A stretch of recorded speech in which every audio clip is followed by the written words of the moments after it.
بەلای ئێمەوە چ لە کۆبنەوەی ڕۆژی پێنجی دا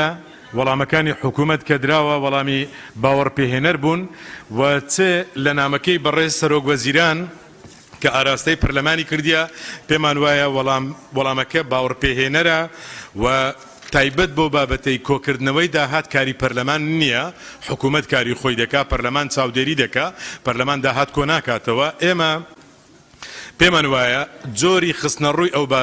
بابەتی پرساندن هەموو پرۆسەکە خەمی خەڵک نەبووە مزایدەیەکی سیاسیە چێبڕچەیەکی سیاسیە شکاندنی یەکترە بابەتێک نییە بۆ وەڵامی خەڵک بێ یان خواستی خەڵک بێ ئەوەی باسیش لە کۆی داهات و فرۆشتنی نەوت دەکا ژمارە ڕیزکردن کارێکی زۆر ئاسانە بەڵام بە دڵنیاییەوە بۆ ڕای گشتی بۆ پەرلەمانە بەڕێزە دەڵێن ئەو ژمارانەی کە باز لە کۆی داهات و سەرچاوەکانی داهات و کۆی داهاتی گشتی هەرێمی کوردستان دەکەن دوورن لە ڕاستیەوە دەبێ خۆشمان لە بابەتی خەیاڵی خۆمان لە بابەتی خەیاڵی بە دوور بگرین لە ڕووی واقعیەوە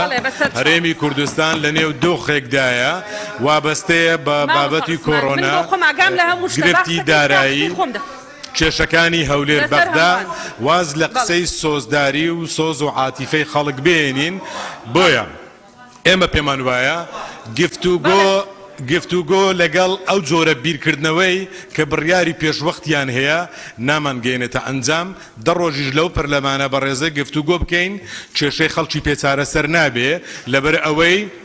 بابەتەکە سیاسیە خەمی خەڵک نییە ئێمە داواکارین ئەوە وەڵامی سەرۆکوەزیران جێگری سەرۆکوەزیران وەزیری دارایی خرایە ڕوو وەڵامی حکوومەت لێرە بە ڕوون و ڕاشکاوی 10 سعات گفتوگۆ لەگەڵ پەرلەمانە بەڕێزە کرا واقع و دۆخەکە وەکو خۆی خرایە ڕوو بۆیە داواکارین دەبێت ڕێز لە ئیرادەی خەڵکی کوردستان بگیرێتن لەو پەرلەمانە بەڕێزە وەڵامی حکوومەت بخرێتە دەنگدان ئەو کات دەردەچی ڕاستی لە لای چێیە و چەوتیش لە لای چێ و زۆر سپاس